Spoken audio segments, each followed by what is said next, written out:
네, 안녕하십니까. 방금 소개받은 중앙대학교 마강래라고 합니다.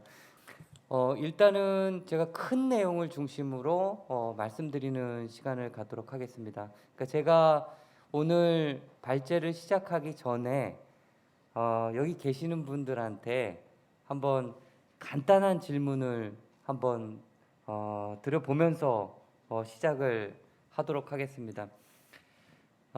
대한민국의 지속 가능성을 저해하는 정말 큰 사회적 문제는 무엇일까? 한 두세 가지 정도를 꼽아보라라고 만약 그런 질문을 받는다라면은 어떤 것들을 꼽으시겠습니까? 한번 마음속으로 한번 생각을 해보시면 좋을 것 같다라는 생각이 드는데요. 제가 이런 질문을 드리면은 많은 분들이 한 두세 가지 정도 말씀을 하시더라고요. 첫 번째, 저출산 고령화 문제. 그 다음에 두 번째, 부동산 집값 폭등 문제. 그렇죠? 그 다음에 세 번째, 기후변화 위기. 그렇죠? 저는 오늘 말씀드리고자 하는 내용 속에는 우리 국토 공간의 쏠림 현상, 지속적인 쏠림 현상, 그 다음에 수도권 일극화 현상이 이 세 가지 문제 중에서 부동산 문제, 그 다음에 저출산 고령화 문제를 굉장히 빠른 속도로 촉진해 왔다라는 거. 이제 그 점을 중심으로 조금 큰 얘기를 말씀드리고 싶습니다. 그리고 오늘 이번 윤석열 정부에서 균형 발전을 위해서 이게 굉장히 이제 중요한 어떤 그런 과제이기 때문에 균형 발전을 위해서 저희가 노력한다라면은 어떤 측면들을 강조했으면 좋겠는지를 이야기하는 시간을 갖는데요. 그 네 가지 측면을 강조하기 위해서 과거 여러 정부에서 균형 발전에 대해서 그렇게 큰 노력을 했음에도 불구하고 왜 그렇게 큰 효과가 없었는지, 왜 지금도 이렇게 수도권 일극화 현상이 지속적으로 발생하고 있는지, 자, 이 부분에 대해서 강조를 하면서 이번 새 정부의 균형 발전 방향에 대해서 좀 정리하는 어떤 그런 시간을 갖도록 하겠습니다. 목차는요. 첫 번째, 지금 인구 쏠림 현상이 우리 사회에서 어떻게 일어나고 있는지에 대해서 구체적인 통계를 가지고 좀 보여드리는 어떤 그런 시간을 갖고요. 그 다음에 두 번째, 세 번째, 네 번째, 다섯 번째 꼭지가 요 네 가지가요.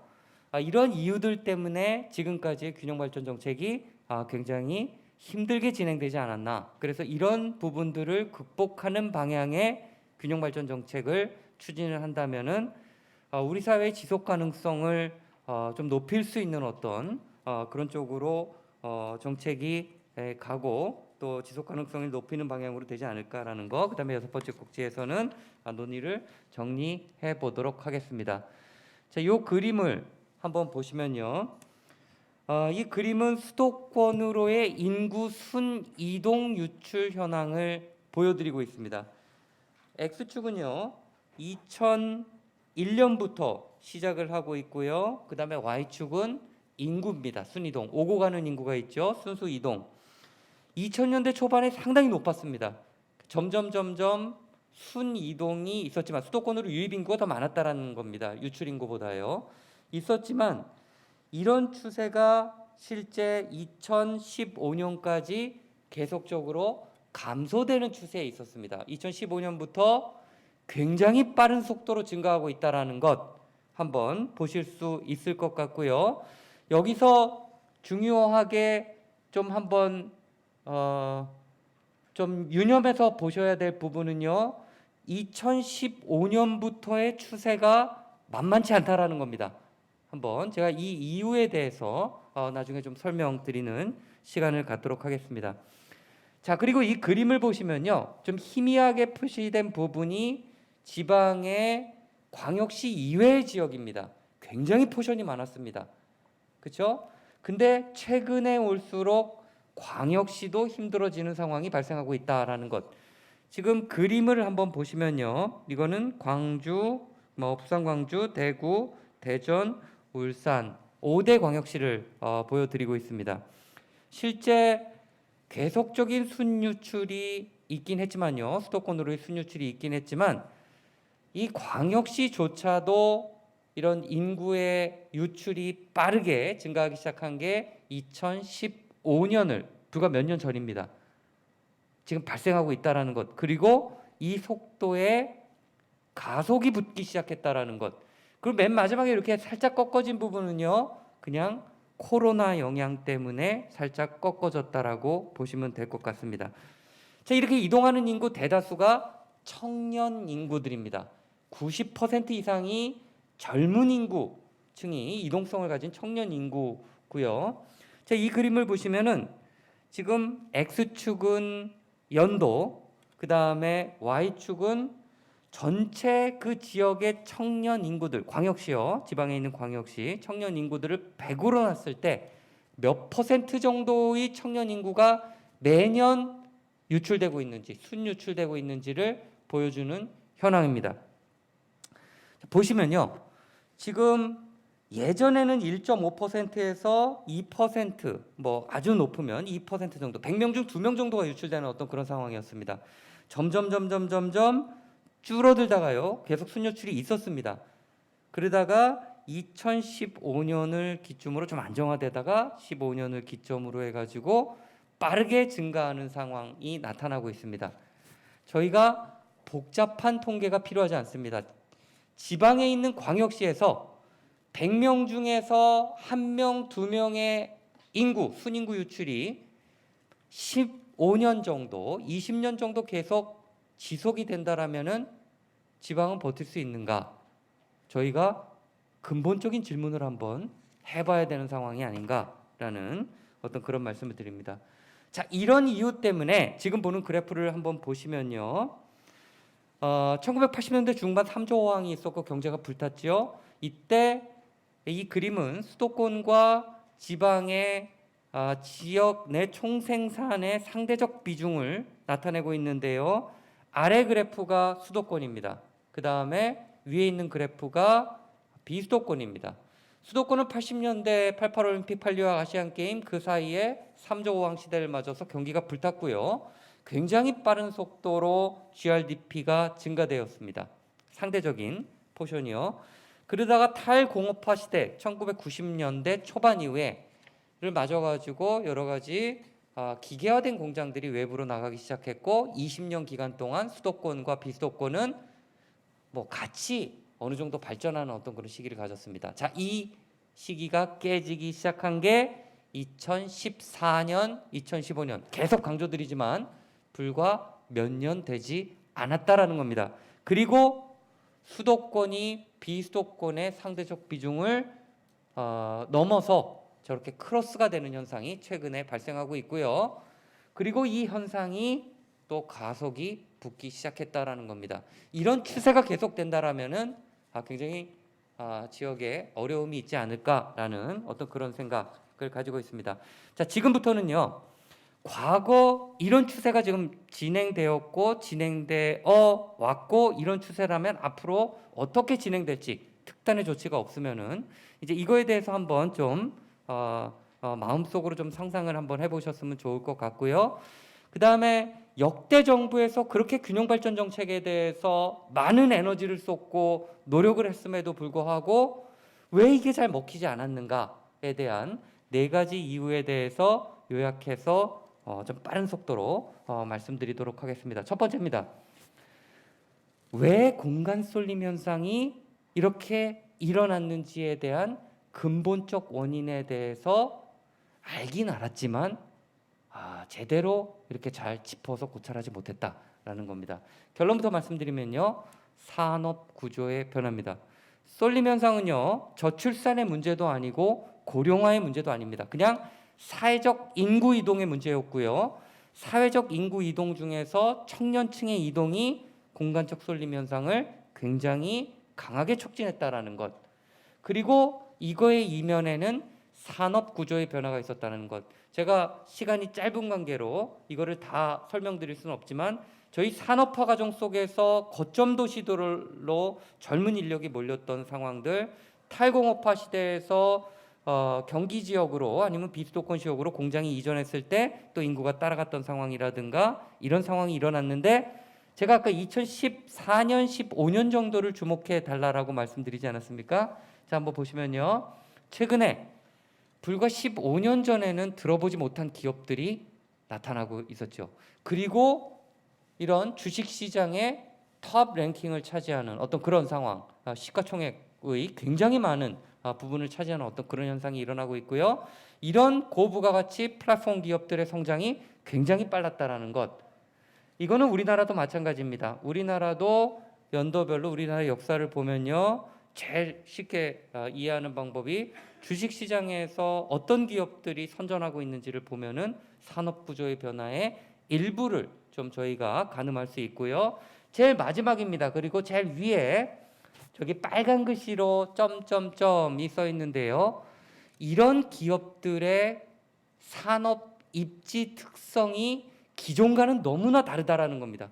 이런 플랫폼 기업들은요, 대도시 중심으로 입지하려는 경향이 있고요. 대도시 중심에서도 교통 결절점 중심으로 모이려는 어떤 그런 강한 특징을 갖는다라는 것. 또 시간 관계상 제가 결론부터 먼저 말씀을 드리면요, 그렇게 대도시 지향성, 그 다음에 교통 결절점 중심으로 모이려는 이유 중에 가장 강력한 이유는요, 인재들이 그런 융복합적 공간, 밀도 있는 공간을 선호하기 때문이다라는 겁니다. 자, 균형 발전 정책의 실마리가 이런 강한 흐름과 맞물리지 않으면 굉장히 힘들다라는 어떤 그런 말씀을 드리고 싶다라는 생각을 가지고 있습니다. 그게 이제 위에 있는 거는요, 전통 산업의 가치 사슬이고요, 밑에 있는 건 플랫폼 기업들의 가치 사슬입니다. 전통 기업들 같은 경우에는요, 노동과 자본 비율, 그 다음에 가능한 싼 노동력을 사용해 가지고 이 결합 비율을 잘 활용해서 나중에 커스터머에게 갈 때까지 이거를 어떻게 프로핏을 맥시마이즈 하는가에 초점이 맞춰져 있다라면은, 이 플랫폼 기업들의 고부가 가치와는 혁신 인재를 통해서 혁신적 아이디어가 이 기업의 10년, 20년 먹거리를 어떤 확보하는 어떤 그런 방식으로 나가고 있습니다. 그래서 실질적으로 이런 혁신 기업들은 혁신 인재 유치에 목말라 있다라는 것. 제가 한 가지 강조드리고 싶은 거는요, 정책이 설계될 때 기업 유치 전략을 하게 된다라면은 그 기업에 가는 인센티브도 굉장히 좋습니다. 하지만 근로자를 위한 인센티브 정책이 그렇게 많지가 않습니다. 그래서 이런 근로자를 위한 인센티브 정책도 같이 설계되는 게 중요하다라는 것. 그리고 이거는 뭐 최근에 많은 논문들에서 등장하고 있는 내용입니다. 예전에는 도시 외곽의 산업단지를 만들어 놓으면은 거기에 일할 사람들이 쫓아가고 거기에 정주 환경이 잘 조성이 되고 지역이 발전하는 방식으로 성장을 했는데, 도시가 성장을 했는데요. 지금은 반대가 됐습니다. 혁신 기업 같은 경우에는요, 인재들이 선호하는 지역에 혁신 기업이 달라붙는 상황이 나타나고 있다라는 것. 저희가 SK 하이닉스의 구미 용인 유치전에서 용인을 택했던 어떤 그런 상황들, 그다음에 포스코 지주회사 관련된 여러 가지 논의들 다 대도시 지향성, 혁신 기업의 어떤 입지적 특성을 반영하고 있다라는 것. 이런 입지적 특성을 잘 이해하지 못한다라면은 균형 발전 정책이 한계가 있을 수밖에 없다라는 말씀을 드리고요.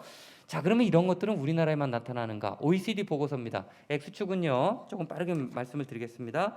X축은요, 도시에 많이 분포되는 일자리들을 얘기하고 있고요. Y축은 간단히 연봉입니다. 지금 일사분면의 박스친 부분은요, 도심 지향성을 가진 일자리들인데 연봉도 높은 일자리들입니다. 청년들이 선호하는 일자리들이죠. 이 일자리들이 OECD 보고서에서 확실하게 얘기합니다. 경제 수위 도시나 수도권 중심으로 굉장히 빠른 속도로 모이고 있다. 그래서 이런 현상 때문에 지역 간 격차가 점점 벌어져 가고 있다는 겁니다. 우리나라는 네 번째에 속해 있습니다. 네 번째, 가장 빠르게 발전하는 지역 수도권 지역이고요. 이제 그 사업체 생성 속도를 보면요. 그다음에 가장 늦게 발생하는 지역, 늦은 뒤떨어진 지역, 그 사업체 발생 속도와 관련해 가지고요. 경상북도 지역입니다. 우리나라의 저 네 번째 격차의 저 갭이 다른 나라에 비한다면은 조금 적을 수도 있습니다. 그래서 OECD 보고서에서는 2018년 보고서입니다. 워닝을 하고 있습니다. 이런 산업 구조의 변화 특성 속에서 지역 간 격차가 굉장히 빠른 속도로 변화되고 있으니까 이거에 대해서 우리가 잘 염두를 해둬야 된다라는 어떤 그런 얘기를 하고 있고요. 두 번째 이유는 넘어가겠습니다. 위기에 대한 가소평가가 있었다라는 겁니다. 저희 학계에서는 실질적으로 학계에서도 어느 정도 좀 반성을 해야 되는 게 이런 공간 쏠림 현상이 가지는 사회적, 경제적 코스트에 대해서 계량화된 형태로 나와 있는 게 별로 없습니다. 부동산 가격의 문제는요. 오늘 이제 부동산이 또 2부에서 또 메인인 어떤 토픽이니까요. 기본적으로 밀도의 문제입니다. 밀도의 문제고요. 여기 잠재 수요의 문제고요. 그래서 밀도가 높으면은 부동산 가격은 올라갈 수밖에 없습니다. 이거는 사실 경제학의 굉장히 기본적인 어떤 그런 조건이기 때문에 그런 상황에서 저희가 보시면은 지난 정부의 집값 상승, 저 실거래가 중심으로 아파트 가격을 중심으로 보면은요, 매달 1,180만 원씩 아파트 가격이 떴습니다. 이거 매년이 아니고요. 지난 정부 집권 이후에 이렇게 뜬 이유가 실질적으로 밀도의 문제였다라는 건데, 그건 밀도가 서서히 높아지면서 집값이 이렇게 서서히 뛰는 게 아니라 집값 같은 경우에는 에너지를 응축하고 있다가 호조건을 맞으면 갑자기 폭발하는 어떤 그런 성향을 가진다라는 겁니다. 그래서 지난 정부에서 이런 부동산 가격이 폭발할 수 있는 어떤 저금리, 그 다음에 큰 유동성 이런 것들이 결합을 하면서 폭발하는 어떤 그런 상황이 됐었고, 실질적으로 이런 식으로 집값이 상승을 하고 서울 지역 중위 아파트 가격이 11억, 12억이 되다 보니까 청년들은 이거에 대한 압박을 굉장히 많이 느끼고요. 이게 출산율과 연계되는 어떤 그런 상황으로 갔다라는 겁니다. 청년들이 결혼을 하고 또 출산을 하기 위해서, 그러니까 2세를 꿈꾸기 위해서는요, 계획하기 위해서는 기본적인 조건이 미래를 상상할 수 있느냐 없느냐가 가장 중요합니다. 서울 같은 경우는 굉장히 힘든 공간이 됐고요. 그 다음에 지역 같은 경우에도 마찬가지로 일자리가 줄어들다 보니까 또 어려운 공간이 됐습니다. 저 오른쪽 그림을 보시면 합계 출산율이 내려가는 속도를 보여드리고 있는데요. 그중에서 합계 출산율이 가장 낮은 곳은 밀도가 가장 높은 대한민국 서울입니다. 0.6대 정도가 6대 초반이 되고요. 전국 단위로는 0.8 정도가 됩니다. 수도권은 이에 대해서 대응하는 방식이 있습니다. 서울의 밀도가 높아지고 또 개발 가용지가 그렇게 많지 않은 상태에서 스탠바이 수요가 많아지다 보니까 실질적으로 서울이 이거에 대응하는 방법은 서울에 있는 집적의 불경제를 줄이기 위해서 외곽 개발을 하는 방식으로, 이거 아주 도시계획에서 전통적인 방법입니다. 그래서 서울 자체를, 서울의 기능권역을 뚱뚱하게 하는 방법으로 이런 집값을 낮추고 또 이제 청년들을 위한 어떤 그런 공간을 마련해 주는 방식입니다. 자, 이런 식으로 저희가 3기 신도시도 계획이 됐었고요. 여기에 자족용지뿐만 아니라 광역교통 계획을 굉장히 강하게 했다라는 겁니다. 저는 그래서 GTX ABC 좋습니다. 지금 이제 진행되고 있지만 이후에 나오는 DEF까지 된다라면은 저는 지역은 가능성이 없다라고 봅니다. 회생의 가능성이 굉장히 적을 거다라는 생각이 들고요.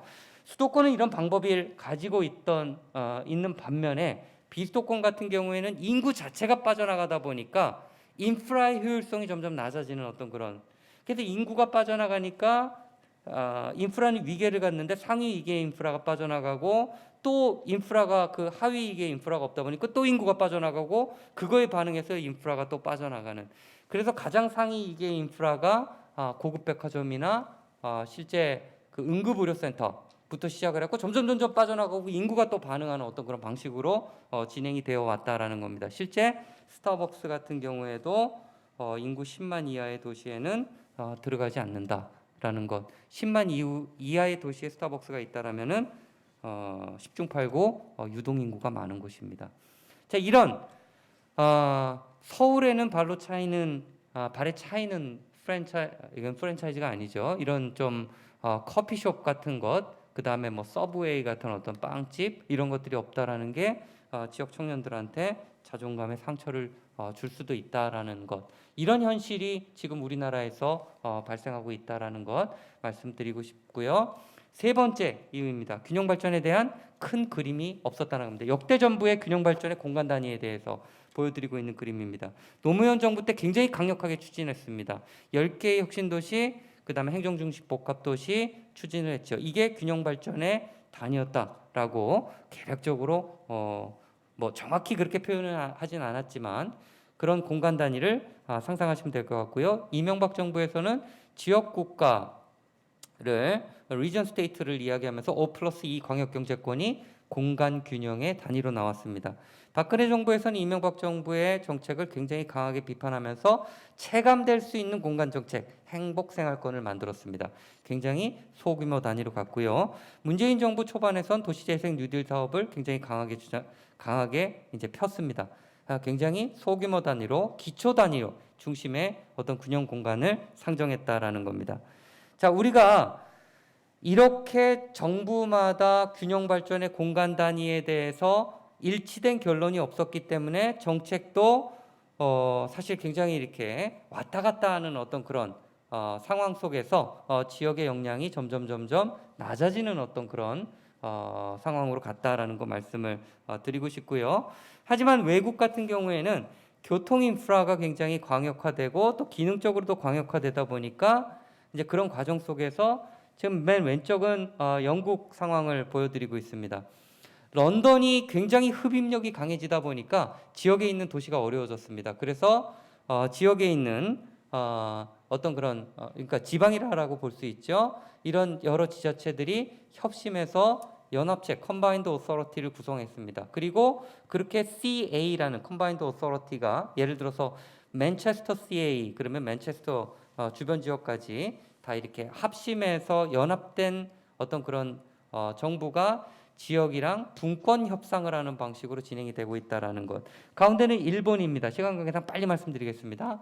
간사이 연합 같은 경우에도 간사이 지역에 있는 12개의 지자체들이 합심을 해서 좀 어떤 그런 도쿄권의 어떤 그런 위세에 좀 대응하고자 하는 어떤 그런 노력을 하고 있다라는 말씀을 드리고요.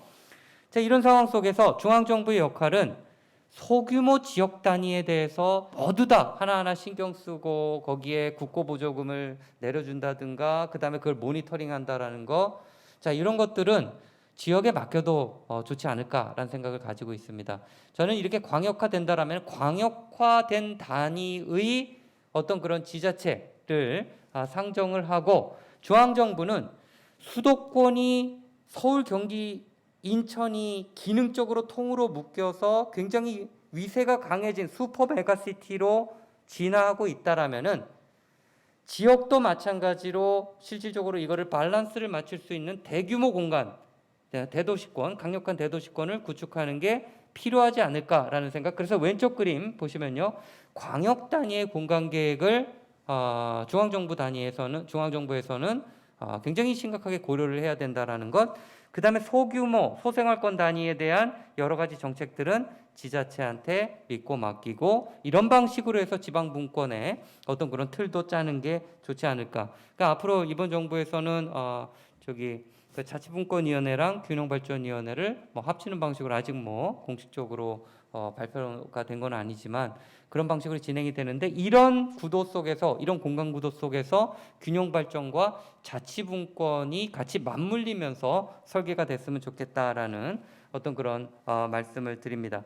마지막 컨트롤 타워, 모든 것들을 다 알고 있었다라는 거, 원인을 제대로 알고 있었고 그거에 대한 사회적 코스트, 경제적 코스트를 제대로 계산할 수 있었고, 세 번째로 공간 균형의 단위를 알고 있었다 하더라도 이렇게 컨트롤 타워가 부재하게 되면은 이런 추진 주체가 부족하게 되고 여기에 거버넌스가 제대로 구축되지 않으면은 균형 발전도 요원하다라는 말씀을 드리고 싶습니다.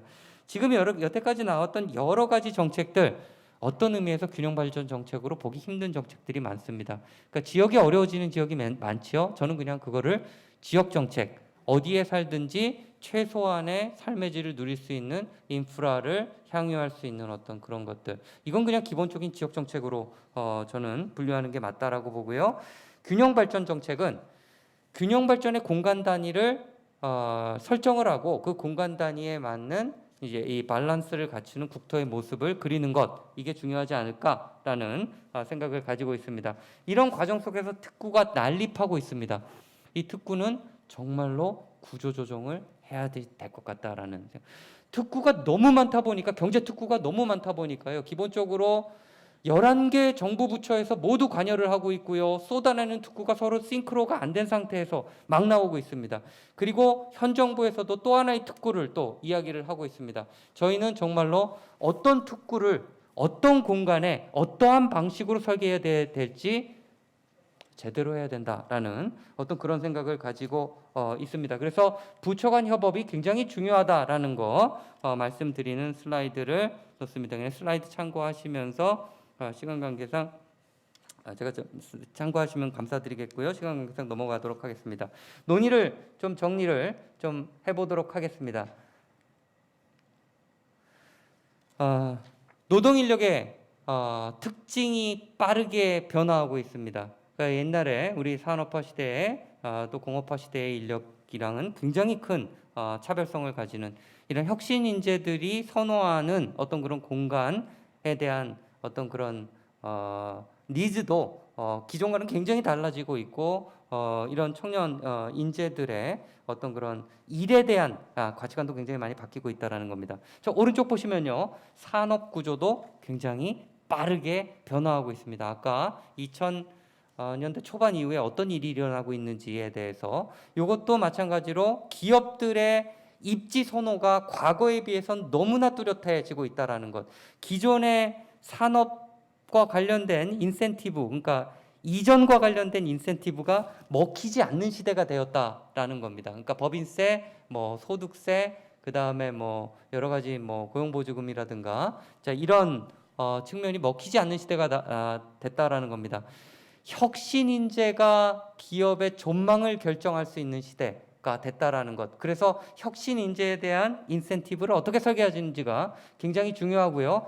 이 두 개가 변화하고 있는 상황에서 우리는 공간 설계를 어떻게 해야 되는지에 대해서 조금 더 심도 깊은 논의가 필요하다. 저는 광역 단위의 균형, 국토의 설계, 그 다음에 광역 단위 내에서 도시 농촌 간의 상생 전략을 어떻게 취해야 될지, 그 다음에 이런 거대 공간이 어떻게 지속 가능한 공간으로 발전하게 할 수 있는지에 대한 어떤 그런 고민이 필요하다라는 겁니다.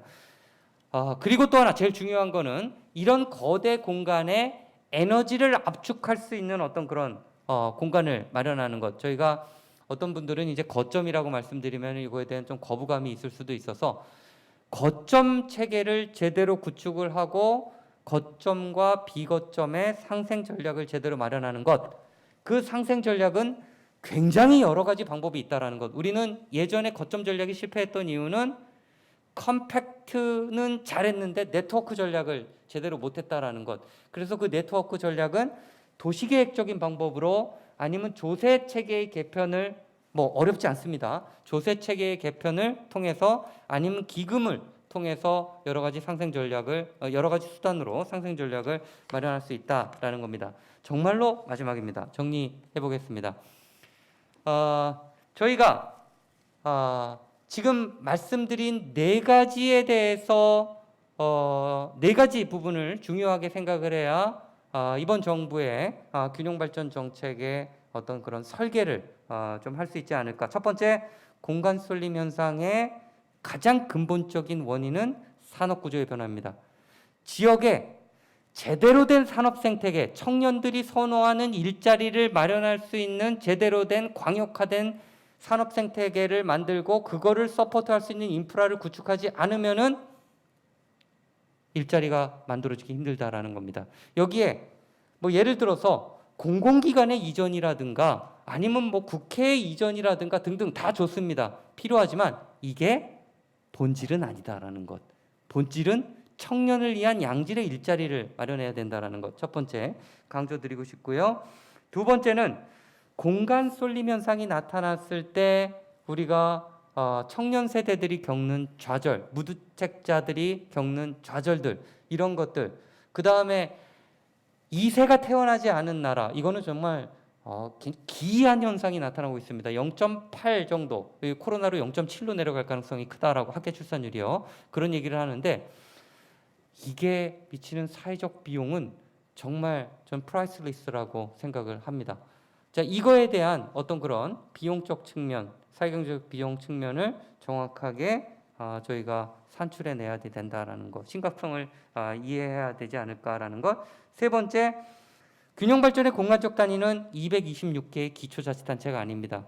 그 중에서 기초자치단체가 서로 힘을 협력해서 어떤 그런 연합체를 만들고 그런 연합된 공간을 만들 수 있어야 점점 광역화되는 산업 생태계를 제대로 구축할 수 있다는 것. 세 번째.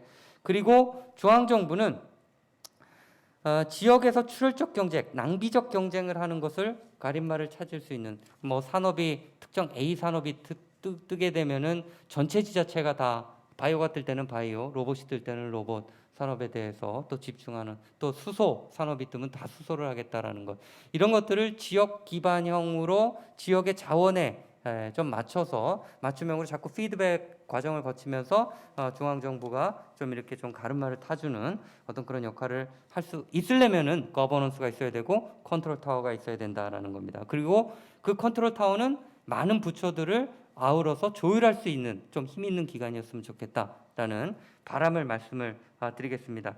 자, 그래서 네 가지를 말씀을 드리면서 오늘 발제 내용을 여기서 마치도록 하겠습니다. 감사합니다. 네, 안녕하십니까. 방금 소개받은 휴젤의 노지혜 전무입니다. 휴젤에서 커뮤니케이션 사업부 총괄하고 있습니다. 방금 소개해 주신 것처럼 휴젤은 사실은 바이오 의약품 전문 기업입니다. 아마 회사의 이름은 들어보시지 못한 분도 계실 것 같아서 일단 간단하게 소개를 드리도록 하겠습니다. 아마도 휴젤을 들어보시지는 못하셨더라도 보톡스라는 제품에 대해서는 한 번 정도 들어보셨을 것 같습니다.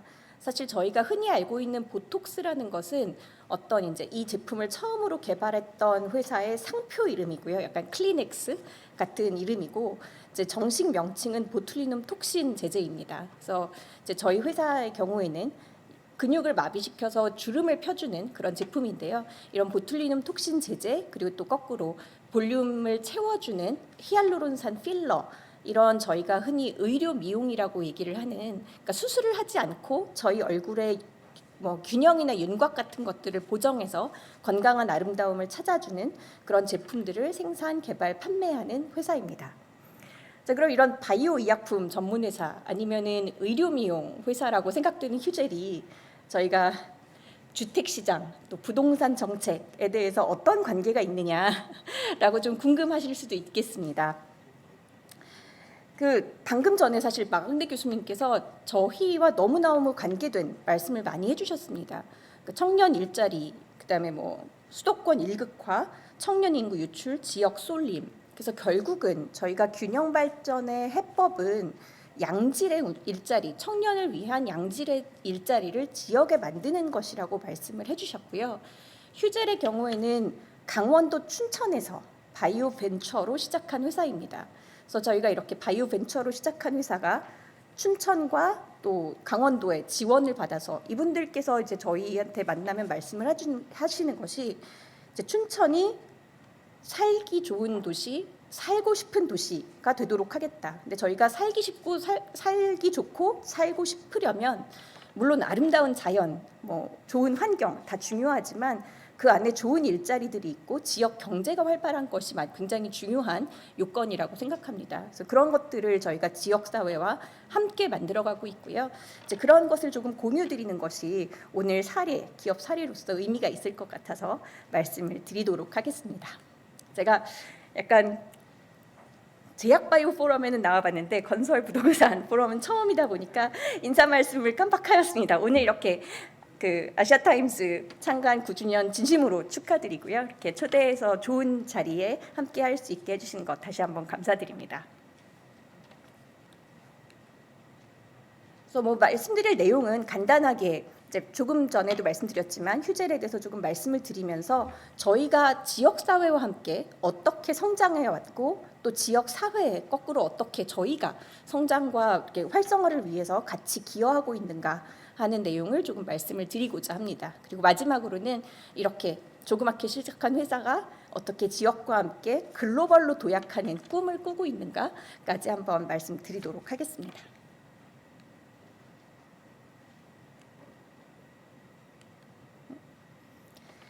네.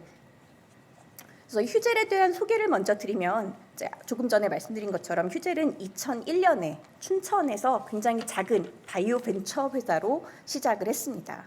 저희가 이제 아까 말씀드렸던 보툴리눔 톡신 같은 바이오 의약품 제제가 실제로 소비자를 만나기까지는 굉장히 오랜 시간과 노력, 투자가 필요합니다. 그래서 2001년에 회사는 설립이 되었고요. 그때부터 제품에 대한 개발, 또 제품을 생산할 수 있는 공정의 개발, 공장의 건설, 그 공장에서 만든 제품을 가지고 임상 시험 이런 과정들을 다 거쳐서 저희의 첫 번째 제품인 저희 이제 국내 브랜드 이름은 보툴렉스입니다. 이제 흔히 보톡스와 경쟁을 하고 있는 국내 1위 제품이고요. 보툴렉스가 2010년에 처음 한국에서 승인을 받고 출시되었습니다. 이 보툴렉스 이외에 저희 이제 의료 미용 관련해서 저희가 얼굴 내지는 몸에 대해서 이제 어떤 아름다움, 건강한 아름다움을 갖고 싶다라고 이제 소비자분들도 많은 니즈가 있으시고 또 그걸 시술하시는 의사 선생님들도 다양한 필요가 있는데요. 이런 걸 좀 할 수 있는 제품이 필요하다. 이제 그런 제품들을 저희가 포트폴리오에 계속해서 개발을 하면서 추가를 해왔습니다. 그래서 보툴리눔 톡신 제제인 보툴렉스 외에 히알루로산 필러, 이건 이제 꺼진 부분 내지는 저희가 볼륨을 만들고 싶은 부분에 볼륨감을 채워주는 제품이고요. 그 밖에 더마 코스메틱, 저희가 흔히 올리브영이나 홈쇼핑에서도 만날 수 있는 휴젤이 제공하는 좋은 원료의 이제 트리트먼트를 꼭 병원에서만 아니라 집에서도 홈케어로 하실 수 있도록 하는 제품. 그리고 마지막으로 최근에 추가된 것은 이제 피부가 나이 들면서 자꾸 처지고 이제 여러 가지 문제를 갖게 되는데요. 그 처짐을 개선할 수 있는 리프팅에 사용되는 의료용 실까지 이제 포트폴리오를 추가해 왔고 이 외에도 굉장히 다양한 제품들에 대한 연구 개발을 진행을 하고 있습니다. 그래서 저희가 2021년 연말 기준으로 대략 매출이 한 2,450억 원 정도 됩니다. 그래서 춘천에 정말 아무것도 없이 2010년까지는 거의 매출도 없이 존재하던 바이오 회사가 2,000억 넘는 회사 규모의 회사로 이렇게 제품을 확대하면서 성장을 해왔고요. 저희의 거점은 여전히 춘천에 있습니다. 그래서 춘천에 저희 여전히 본사를 두고 있고 그 신북에 있는 그 바이오 테크 단지, 강원 테크노파크에 저희 보툴리눔 톡신 생산 1공장을 운영을 하고 있고요. 이후에 수요가 크게 늘면서 거두 농공단지에 제2공장을 운영을 하고 있습니다. 최근에는 저희가 이제 해외로 진출을 굉장히 빠르게 하고 있기 때문에 늘어나는 수요에 대응하기 위해서 지난해부터 새로운 제3공장의 건설을 시작을 해서 이제 올해 7월에 건물은 준공이 되었고 이제 그 안에 생산 설비를 갖추고 또 여러 가지 생산 공정에 대한 밸리데이션을 거쳐서 2023년 말 또는 24년 초가 되면 제3공장도 가동을 시작을 하게 됩니다. 이외에 필러 같은 경우에도 같이 거두 농공단지 안에 저희가 생산 설비를 갖추고 있어서요. 1공장이 약 500만 시린지 연간 생산 캐파를 가지고 있고 그것으로 저희가 늘어나는 수요를 감당하지 못해서 지난해 그 생산 용량을 2배로 늘리는 두 번째 공장까지 완료를 해서 지금 상업 생산을 진행을 하고 있습니다. 그래서 이렇게 이제 규모도 커지면서 글로벌로 도약하는 회사로 성장을 해나가고 있는데요. 여기에는 상당 부분 저희 지역사회의 도움도 있었습니다. 아까 말씀드린 것처럼 춘천은 바이오 벤처로 춘천에서 시작한 회사인데 이 태생은 한림대학교, 그러니까 강원도 지역 안에 있는 연구 개발하는 학교 안에서 그 창업 보육센터에서 시작을 하였습니다. 그리고 말씀드린 것처럼 맨 처음 생산 설비는 강원 테크노파크 안에 강원도와 춘천시의 도움을 받아서 진행이 되었고요.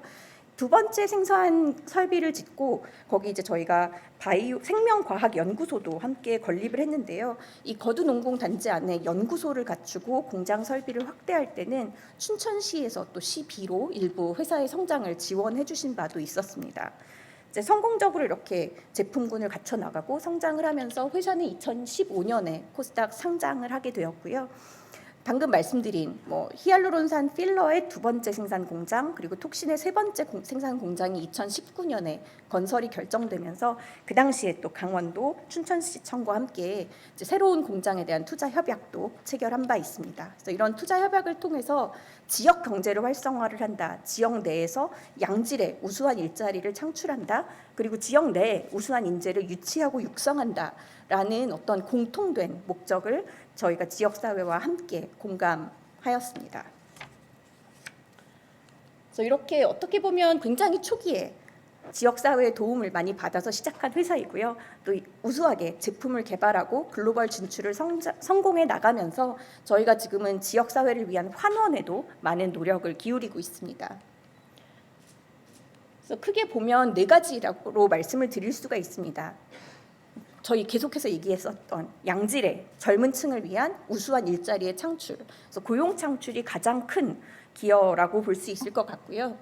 저희 회사의 입장에서는 일자리를 만들었는데 그 좋은 일자리를 좋은 인재들이 채워주셔야 됩니다. 그래서 우수한 인재를 육성하기 위해서 지역과 함께 많은 노력을 기울이고 있고 또 그 밖에 지역 안에서의 소외계층에 대한 지원 그리고 지자체의 여러 가지 활동에 대한 협력도 함께 진행해 나가고 있습니다. 역시 가장 중요한 것은 제가 생각하기에는 채용 확대를 통한 지역 경제의 활성화라고 생각을 합니다. 그래서 저희가 강원도 춘천, 신북과 거두 이제 각각 농공단지와 테크노파크 안에 생산 설비 그리고 연구소를 운영하면서 정말 그 지역 일자리를 창출을 하고 이분들이 춘천에 거주하고 생활을 하고 여러 가지 문화와 경제 생활 활동을 하시면서 지역 경제의 활성화에도 크게 기여를 하고 있습니다. 그래서 저희가 조금 부끄러운 자랑을 조금 드리자면 이제 이런 것들이 인정을 받아서 저희가 2014년에 이미 강원 고용대상을 수상했던 바가 있고 그러니까 2022년에는 대한민국 일자리 대상의 고용노동부 장관상도 수상을 하였습니다. 이렇게 되는 데에는 저희가 말씀드린 것처럼 춘천 지역 안에 공장 그리고 연구소를 운영을 하면서 이게 단순한 공장이 아닙니다. 그냥 생산만 하는 것이 아니라 EU GMP, CGMP 인증을 다 받는 굉장히 우수한 바이오 의약품을 생산하는 좀 말하자면 어드밴스된 기술을 갖춘 공장이고요. 또 거기서 저희의 바이오 제품을 연구할 수 있는 연구 인력도 함께 운영을 하고 있습니다. 이제 그러다 보니까 생산, 품질, 그 안에서의 설비 관리, 공정 개발, 또 제품의 개발 이제 이렇게 다양한 직군의 우수한 인력들을 채용하고 있고 저희 춘천 지역 재직자 수를 보면 2016년에 131명 수준에서 이제 2020년 작년 6월 기준으로 252명으로 거의 2배에 가깝게 성장하였습니다. 그리고 252명은 저희 휴젤의 전체 고용 인원의 절반 이상의 수준입니다. 거의 60% 가까운 수준입니다. 그래서 회사의 그 본사도 춘천이고 대부분의 상당 부분의 고용도 지역에서 일어나고 있다라고 보시면 되겠습니다. 그리고 이 인력은 R&D와 그 CGMP 수준 의약품을 생산하는 굉장히 우수한 박사급, 석사급 이제 연구원 인력도 굉장히 많이 있습니다. 이렇게 해서 성장해 나가면서 저희가 이제 말씀드린 것처럼 현재는 저희가 지난해 중국에서 허가를 받고 올해 유럽에서 허가를 받아서 글로벌 시장으로의 확대를 굉장히 빠르게 그러니까 확대해 나가고 있는데요. 이런 증가하는 글로벌 시장의 수요에 대응하기 위해서 3공장을 준비를 하고 있습니다. 그래서 저희가 현재의 생산 용량을 보면 연간 약 500만 바이알, 570만 바이알 정도의 캐패시티를 가지고 있는데요. 지금 저희 거두농공단지 안에 짓고 있는 세 번째 공장의 경우에는 지금 규모를 거의 2배 이상 키우는 800만 바이알 연간 생산할 수 있는 캐파를 추가를 하고 있습니다. 이렇게 생산 용량이 증가되면서 물론 거기에 수반해서 같이 연구 개발을 하고 저희의 제품의 차세대 제품을 준비하고 또 제품을 끊임없이 개선해 나가는 그런 연구 인력 또 생산 인력의 고용도 함께 증가될 것으로 기대를 하고 있습니다.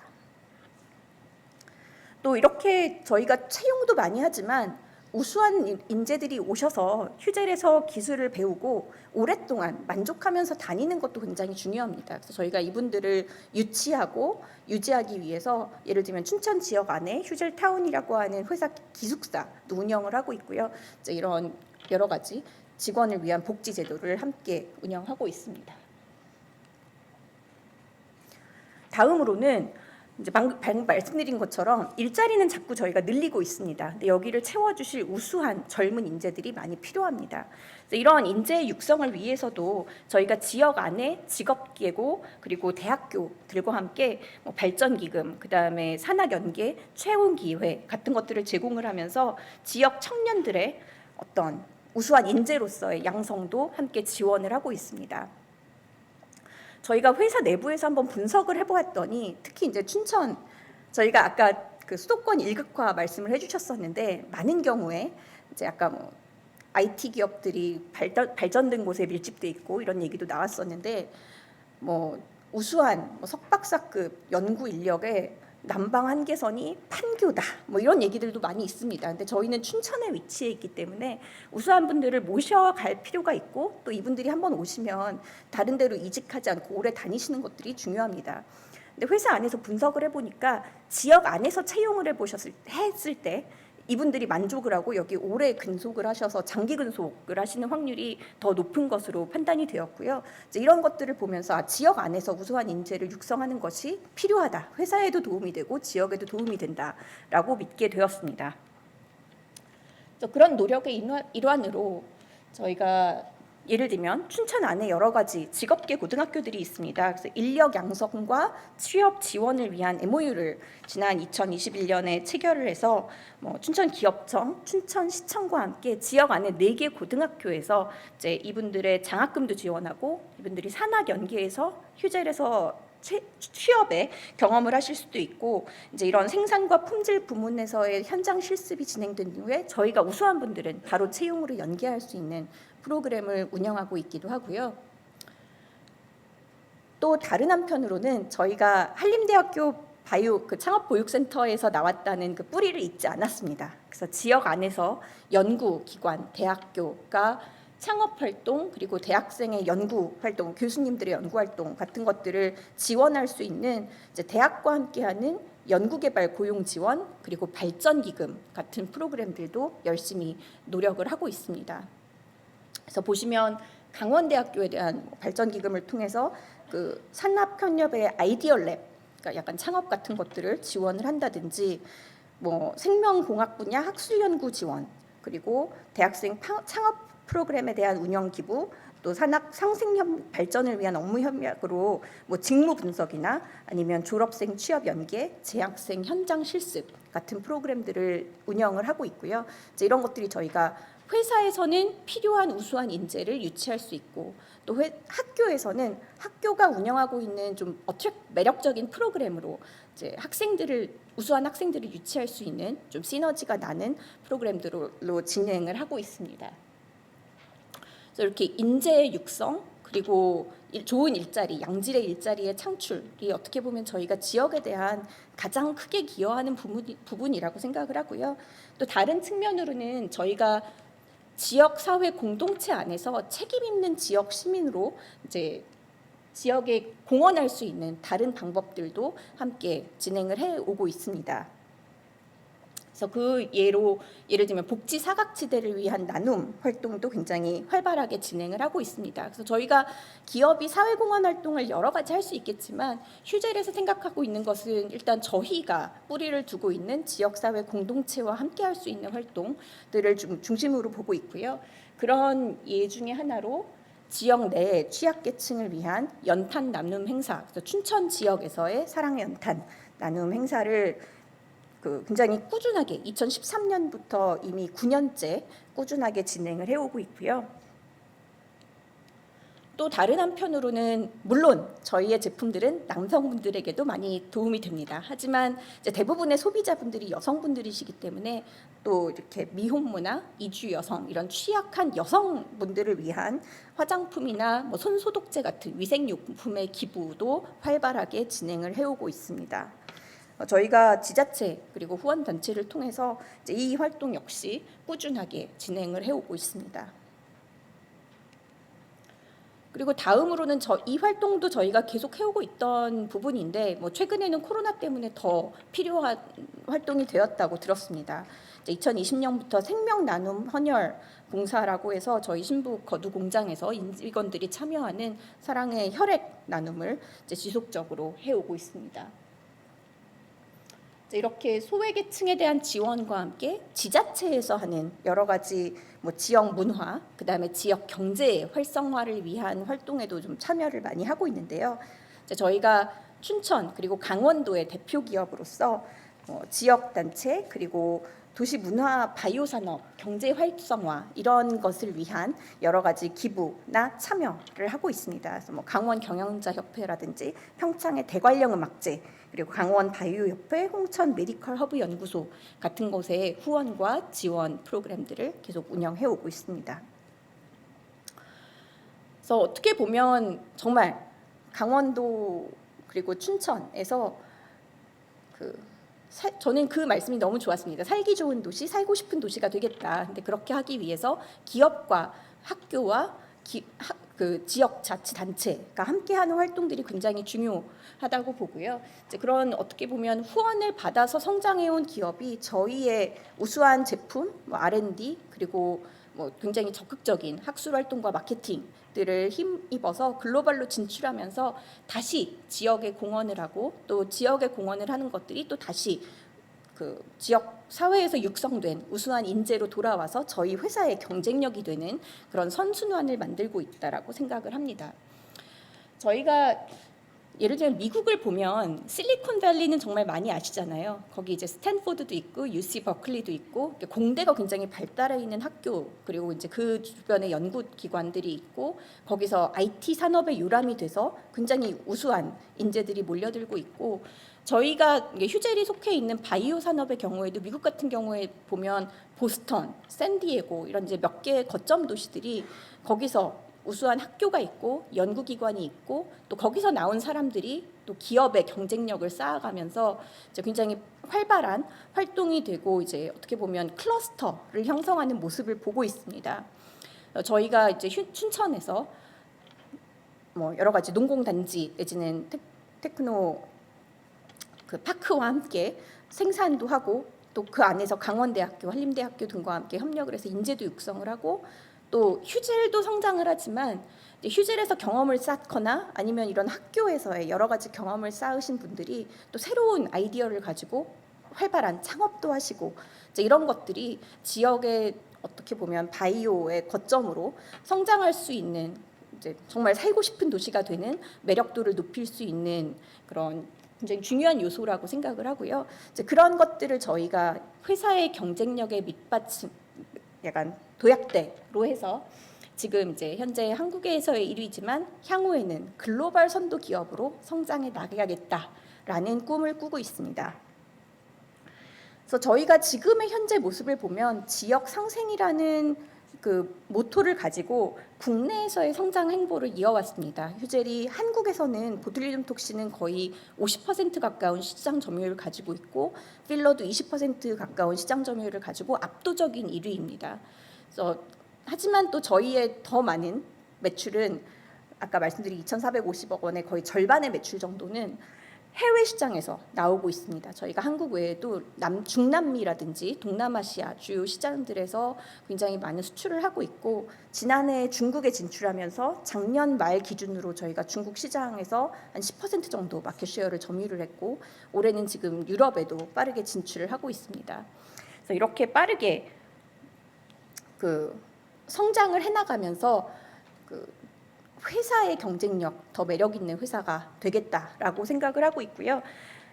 미래에는 글로벌 상생 경영을 토대로 정말 세계 시장을 선도를 하겠다라는 꿈을 꾸고 있습니다. 특히 다른 바이오 산업도 한국이 굉장히 경쟁력을 많이 가질 수 있는 분야이기는 합니다만 특히 휴젤이 속해 있는 의료 미용 같은 경우에는 잘 아시겠지만 한국이 굉장히 많이 시장이 발달되어 있고 가장 다이나믹한 시장이고요. 한국 의사 선생님들의 저희가 최소 침습형 시술이라고 하는데 수술을 하지 않고 얼굴의 윤곽이나 이제 좀 매력도를 높이는 그런 기술이 굉장히 발달해 있으십니다. 그래서 그런 것들이 저희가 예를 들면 뭐 러시아를 가도 중남미를 가도 태국이나 동남아시아를 가도 굉장히 매력적인 학술 컨텐츠로 회사의 경쟁력이 될 수 있는 부분이고요.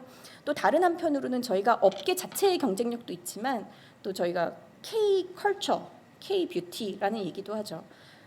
그 역사적으로 보면 프랑스 영화를 보면서 저희가 프렌치 시크에 대한 그 환상을 키웠고 할리우드 영화를 보면서 약간 할리우드의 글래머러스한 아름다움들을 사람들이 생각을 했습니다.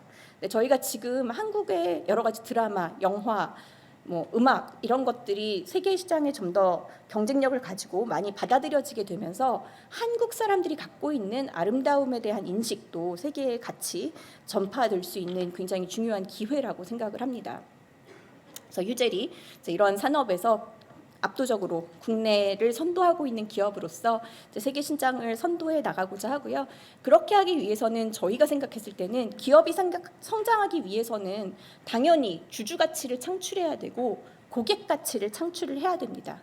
근데 그 기제어에는 저희가 주주를 위해서 같이 창출을 하고 고객들을 만족시키기 위해서는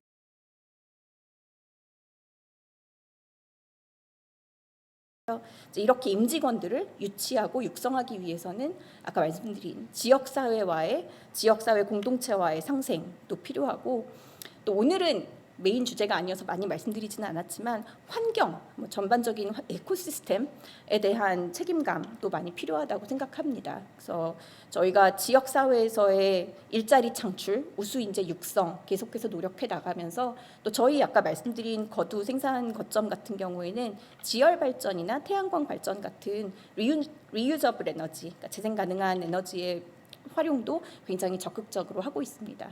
그래서 이렇게 회사가 일하고 싶고 일하기 좋은 기업이 되고 저희가 함께 지역도 더 살기 좋고 살고 싶은 지역으로 만들어 나가면서 함께 글로벌 시장에서 글로벌 시장을 선도할 수 있는 회사로 성장해 나가도록 하겠습니다.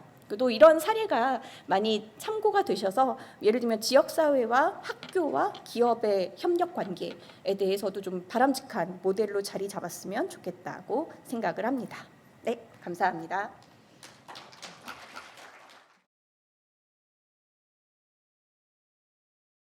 안녕하십니까. 금방 소개받은 부영그룹의 박현순 전무입니다. 반갑습니다.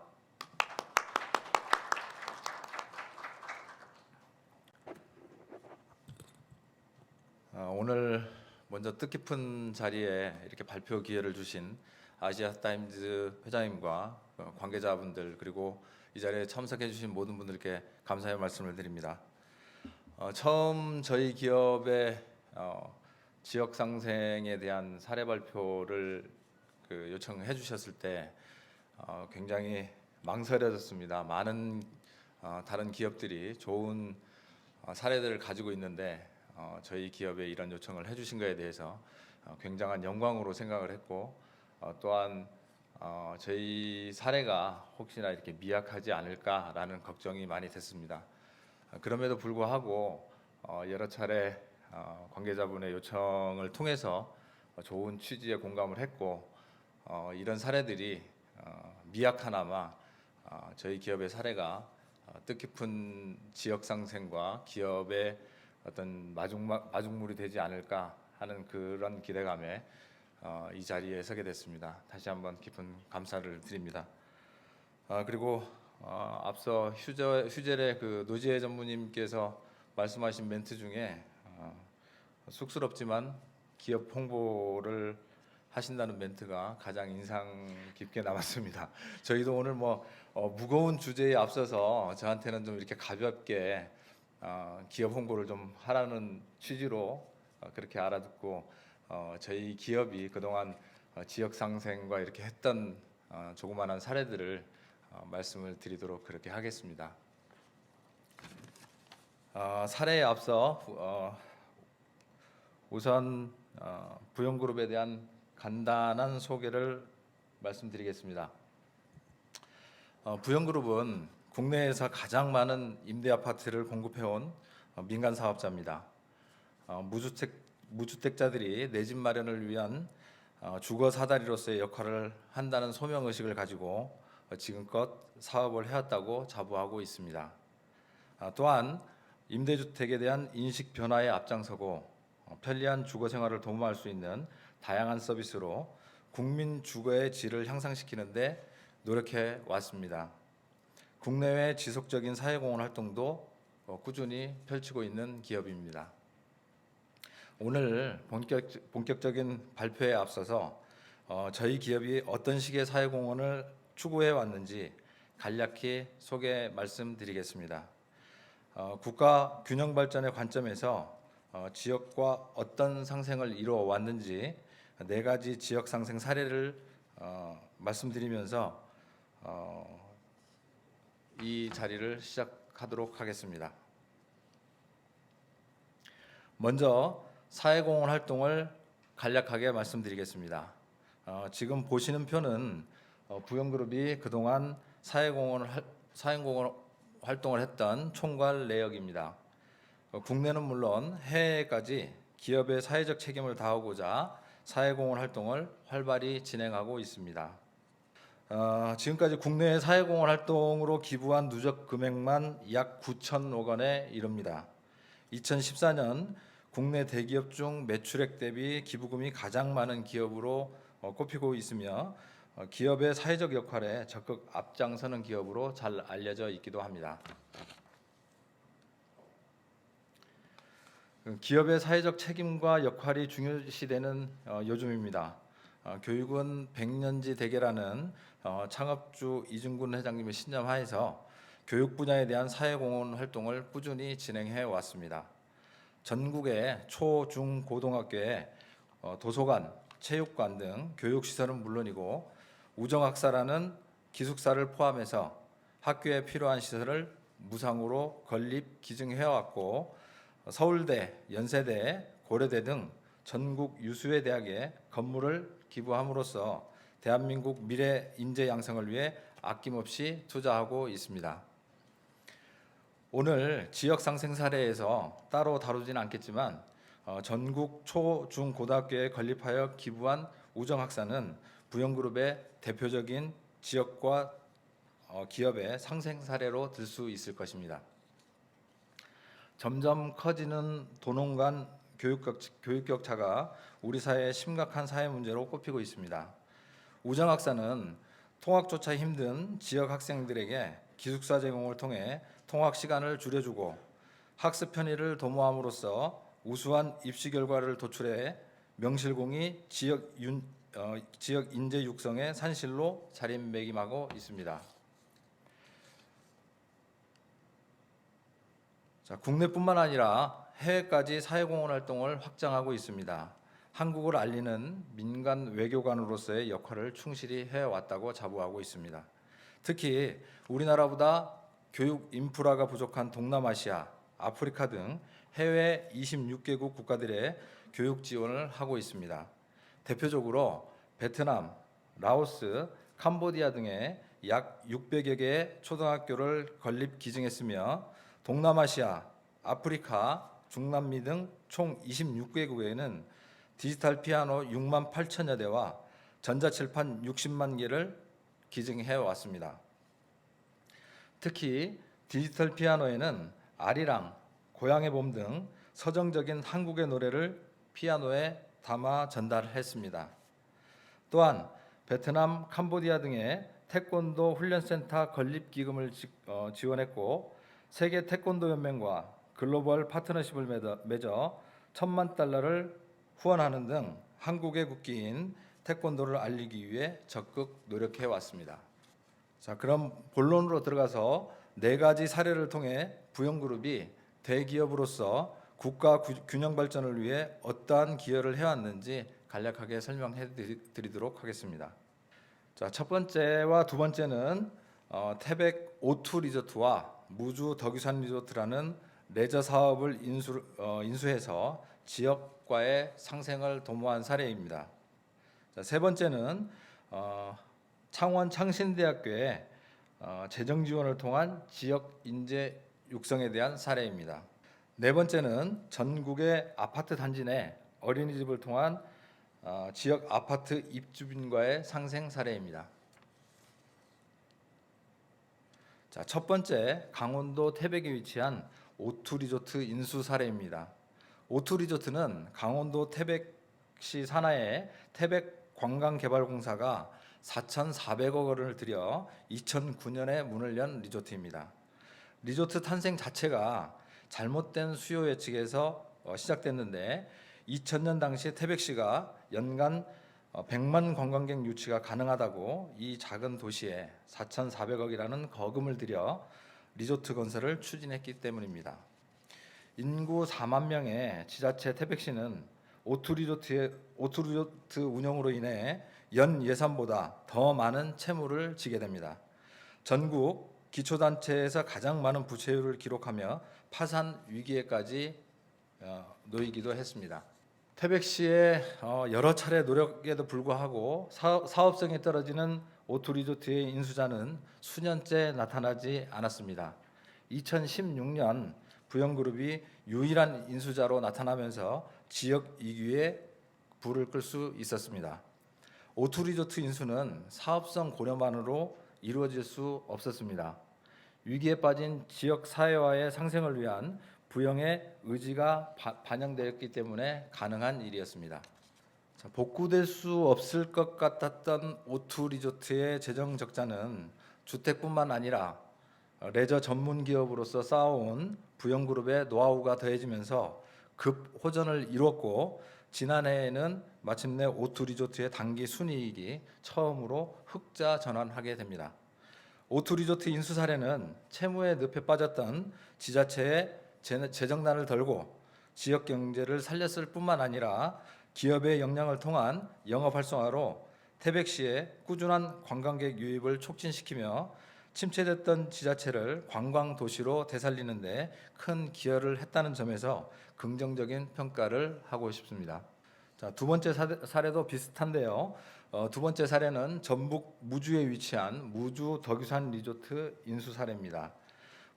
무주 덕유산 리조트는 1990년 국립공원인 덕유산 자락에 무주 리조트라는 이름으로 문을 열게 됩니다. 그러나 쌍방울, 대한전선 이 두 기업의 모기업들이 IMF를 겪으면서 금융위기 등으로 심각한 경영난에 빠지게 됩니다.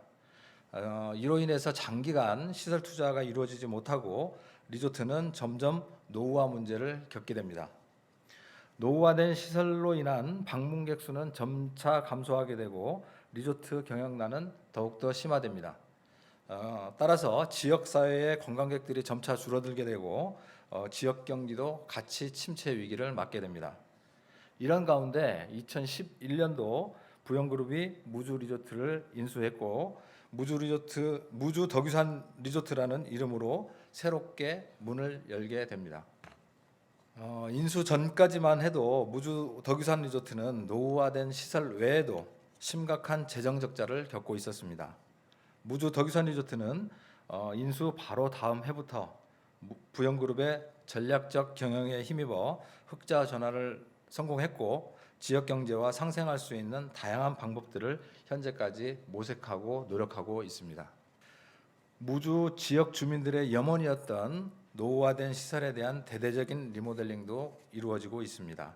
2011년 인수 부분적인 보수를 매년 진행해왔지만 부분적인 보수만으로는 한계가 있다고 판단해서 2021년 객실 8개동 601실에 대한 전면적인 리모델링을 실시하게 됩니다.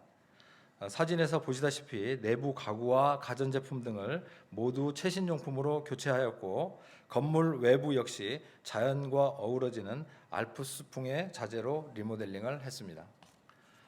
리조트 건립 30여 년 만에 대규모 자금을 투입해서 고객들에게 보다 나은 서비스를 제공하기 위해 전면 리모델링을 한 객실은 고객들의 호평을 받고 있으며 영업 활성화에도 큰 성과를 보이고 있습니다. 이는 지역 경제의 활성화를 이끈 선순환 구조로 이어지고 있다고 자평하고 있습니다. 무주 덕유산 리조트에 대한 투자뿐만 아니라 다양한 사회공헌 사업으로 기업 주민과 함께하는 상생의 정신을 실천하고 있습니다. 대표적인 대표적으로 리조트가 위치한 무주군, 설천면 지역 대학생들에게 해마다 장학금을 지급하고 있고 지역 사회와 동반 성장을 실천하고자 하고 있습니다. 2005년부터 매년 지역 내 저소득층 대학생들에게 학자금을 전달하고 있으며 지역 인재 키우기에 앞장서고 있습니다. 가정 형편이 어려운 학생들이 대학 학업을 이어갈 수 있도록 지원하는 이 장학금은 해마다 규모를 늘려가고 있으며 지난해 기준으로 한 명에 100만 원씩 40명의 학생에게 총 4천만 원의 장학금이 지급되었고 지금까지 장학금 지원 누적 금액만 4억 5천만 원에 이릅니다. 이 밖에도 무주 고등학교 기숙사 덕유관의 노후화로 인한 기숙 생활에 어려움을 겪고 있는 학생들의 교육 여건을 개선하기 위해서 무주고의 요청을 흔쾌히 수락하며 기숙사 건물인 덕유관을 2018년 6억 5천만 원을 들여 증축 건립했습니다. 또한 노인의 날, 명절 등을 맞이해서 지역사회와의 나눔 활동을 지속적으로 시행해 왔습니다. 기업과 주민이 함께하는 환경 정화 활동 등을 통해 지역 주민과의 유대도 지속적으로 쌓아오고 있습니다. 그리고 2017년 무주 덕유산 리조트 내에 노인 복지 향상 및 권익 신장을 위한 노인 연수 시설인 우정 연수원과 무주 덕유산 리조트의 사계절 휴양 리조트의 장점을 살려 청소년들의 정서 함양과 체력 향상에 도움을 줄 수 있는 청소년 유스 호스텔을 건립함으로써 무주 지역 경제 활성화를 위한 노력과 사회 공헌 활동을 병행해 실천해 오고 있습니다. 자, 세 번째는 경남 창원에 위치한 창신대학교의 재정 기여를 통한 지역 인재 양성 사례입니다. 경남 창원에 위치한 창신대학교는 위기의 지방대의 대표적인 사례였습니다. 창신대는 지난 2018년 전문대에서 4년제로 학제를 개편한 뒤 처음으로 받은 교육부의 대학 기본 역량 평가 진단에서 진단 제외 대상 대학으로 분류됐습니다. 2019년 추가로 실시된 평가에서 재정 지원 대학 2 유형으로 분류됩니다. 따라서 정원 35%의 감축 권고와 재정 지원이 전면 제한되었으며 신입생과 편입생의 국가 장학금과 학자금 대출도 전면 불가해졌습니다. 이때에 창신대학교를 살리기 위한 지역사회의 요청에 화답한 것이 바로 부영그룹입니다. 2019년 8월 창신대학교의 재정기여자로 참여하기 시작하면서 2020년, 2021년, 2022년 신입생 전원을 대상으로 3년 연속 1년 학비를 전액 장학금으로 지급하는 등 파격적인 지원을 아끼지 않고 있습니다. 이 같은 적극적인 지원으로 창신대학교는 짧은 기간 내에 위기의 지방대학에서 지역을 대표하는 강소대학으로 탈바꿈하게 됩니다. 창신대는 부영그룹이 신입생 전원 장학금 지급을 시작한 2020년 신입생 충원을 100%, 2021년 98.5%, 2022년도 100%의 신입생 충원율을 기록하며 교육부 정량평가에서 최고점을 획득하게 됩니다. 특히 2022년도 부산, 울산, 경남 지역 4년제 사립대학교 중에서 신입생 충원율을 100% 달성한 곳이 창신대학교가 유일할 정도입니다. 또한 창신대학교는 2022년도 수시 모집에서 9.44대 1의 경쟁률로 부산, 울산, 경남 지역 사립대 중 최고 경쟁률을 기록하는 성과도 이루어냈습니다. 부영그룹의 지원은 입시뿐만 아니라 재학생들의 취업 성과에서도 결실을 맺고 있습니다. 2020년도에는 간호학과 학생들 전원이 간호사 국가고시에 합격하는 쾌거를 이뤄냈고 2021년도에는 소방방재공학과 학생들이 소방공무원 시험에서 부산, 울산, 경남 지역의 최고 합격률을 기록하기도 했습니다. 학령 인구 감소로 인한 지방대학교들이 신입생 모집에 어려움을 겪고 있는 가운데 창신대학교는 지역을 대표하는 대학으로 도약하고 있습니다.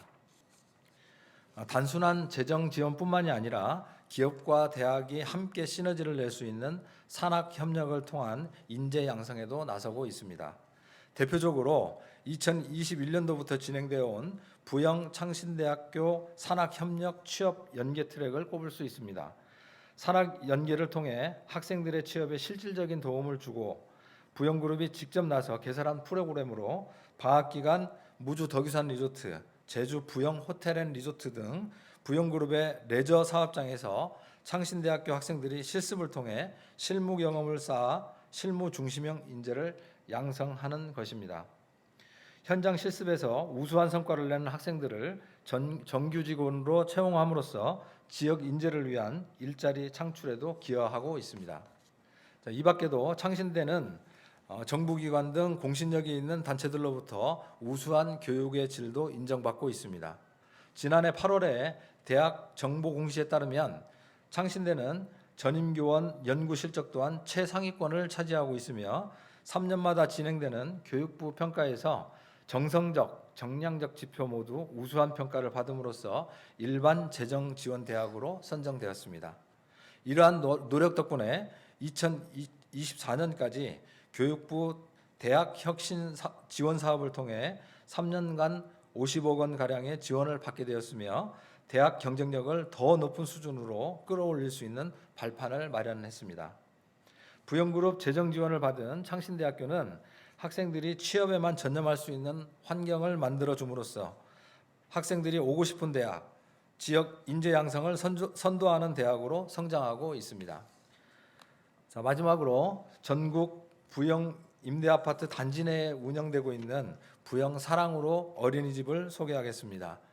2016년도부터 회사가 관리권을 갖고 있는 아파트 단지 내에 어린이집 운영을 통한 보육 지원 사업을 진행하고 있습니다. 2022년 현재 기준으로 부영그룹이 운영 지원하는 부영 사랑으로 어린이집은 전국 65개원에 이릅니다. 어린이집 지원은 저출산, 고령화 및 일가정 양립 등 입주민들이 마주한 사회 문제들을 보육 사업으로 풀어나갈 수 있는 신념이 바탕됐습니다. 부영 사랑으로 어린이집은 그룹 내에 보육 지원팀을 신설하고 국내 최고 유아 교육 전문가인 이기숙 전 이화여대 교수를 중심으로 전문가들로 구성하여 그 전문성을 인정받고 있습니다. 앞장의 현황에서 보셨다시피 부영 사랑으로 어린이집은 전국에 위치하고 있습니다. 어느 분야에서나 서울과 기타 지역의 격차가 존재하듯이 서울에 비해 열악한 지역의 교육 인프라는 국가 균형 발전의 저해 요소로 꼽혀오고 있습니다.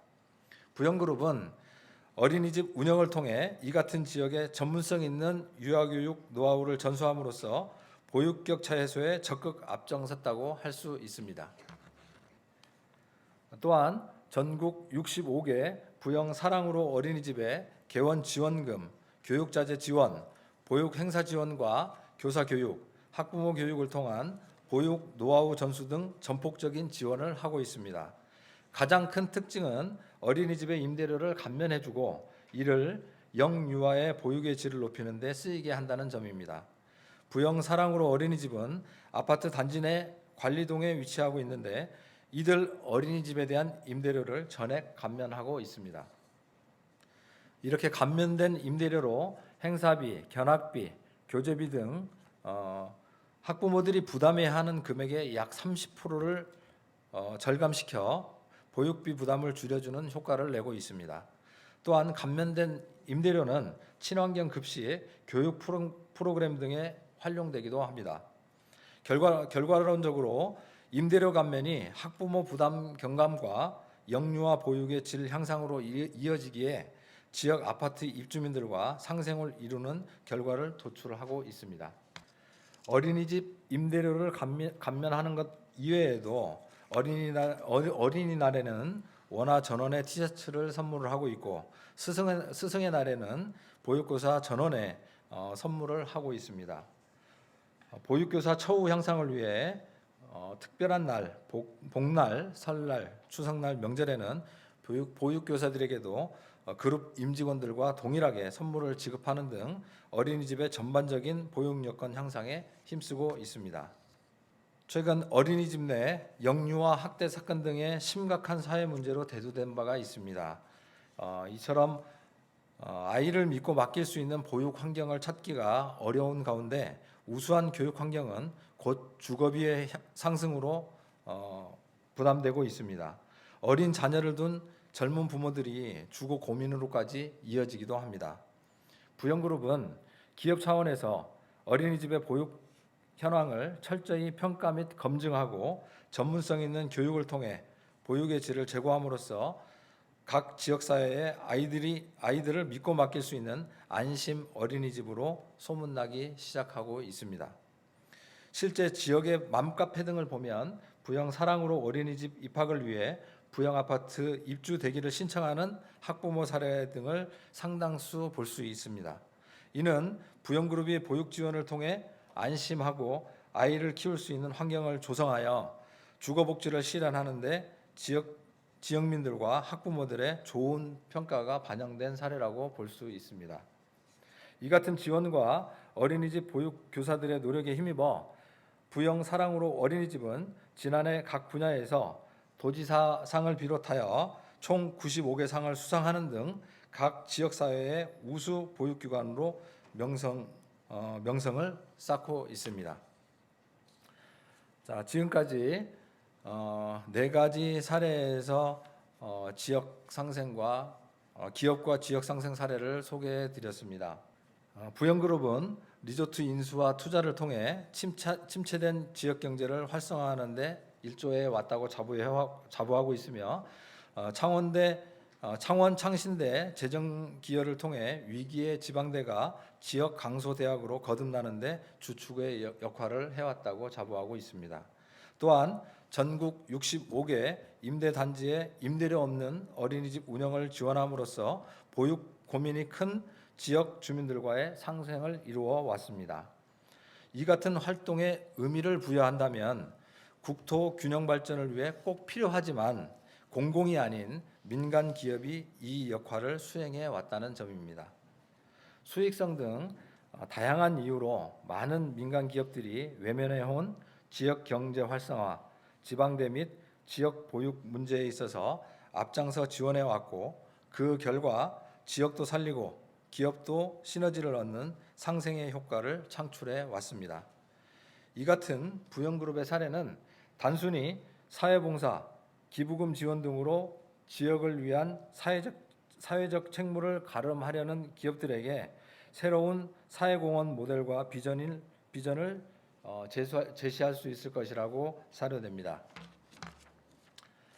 저희 기업의 사례가 다소 홍보성으로 좀 느껴질 수 있었겠지만 이런 사례들이 다른 기업들에게도 조금이나마 좀 마중물 역할이 됐으면 하는 바람으로 이런 사례를 가지고 나왔습니다. 저희 기업은 당초 주택 사업에 강점이 있는 기업입니다. 그래서 다소 무거운 주제로 저희 주택 사업을 논하는 것보다 주택을 전문으로 하는 기업이 다양한 분야에서 지역과 또 기업이 이렇게 상생할 수 있는 모델들이 있구나라는 걸 발췌를 하다 보니까 전달이 어떻게 잘 됐는지는 모르겠습니다만 이런 사례들을 통해서 다른 기업들도 저희보다도 더 많은 이렇게 지역과 상생할 수 있는 그런 좋은 사례들이 되기를 기원합니다. 그리고 좀 다소 제가 좀 실수를 할 수 있을 것 같아서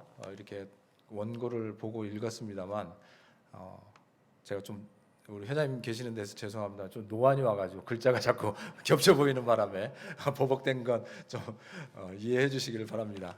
정확하게 의미 전달을 하기 위해서 이렇게 원고를 읽다 보니까 다소 좀 부족한 점이 많았습니다. 그리고 앞서 이렇게 강연해 주신 우리 마강래 교수님이나 노지혜 전무님들 이렇게 이 자리가 얼마나 떨리는 자리인지 오늘 새삼 느끼게 되고 또 제가 처해 있는 지금의 이 자리가 얼마나 저한테 무거운 자리인지 새삼 느끼게 됩니다. 또 오늘 이 자리에 저희 직원들이 응원해주러 또 많이 와 계시는데 우리 직원들 앞에서 아무튼 창피한 상사의 모습이 아니었으면 좋겠다는 생각을 마지막으로 부탁드리고요. 또 끝으로 이런 좋은 기회를 주신 아시아 타임즈 측에 다시 한번 깊은 감사의 말씀을 드립니다. 아무튼 부족하지만 이렇게 경청해 주셔서 감사합니다. 대단히 고맙습니다. 네.